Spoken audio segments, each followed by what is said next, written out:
কেমন আছো তোমরা? আশা করছি সবাই ভালো আছো। ফার্স্ট টাইম নিজের ভয়েস দিয়ে ভিডিও বানাচ্ছি, জানি না কেমন হবে বা সেটাও জানি না যে তোমাদের কেমন লাগবে। তো মায়াপুর ঘুরতে এসেছিলাম আমি আমার গপুকে নিয়ে। এবার মায়াপুর ইস্কনের মন্দিরের রাত্রের দৃশ্যটা তোমাদেরকে দেখাচ্ছি। দাঁড়াও, যে মায়াপুর ইস্কনের রাত্রের দৃশ্য।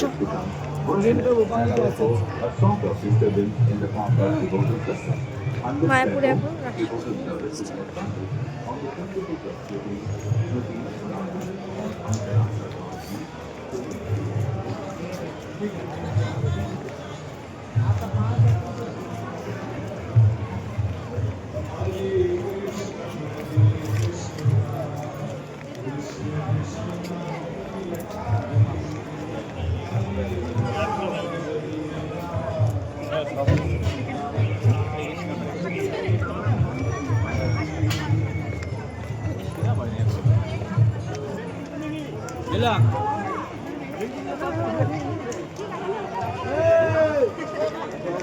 ওই যে জুলিয়া গিয়ে যাচ্ছে দেখ না।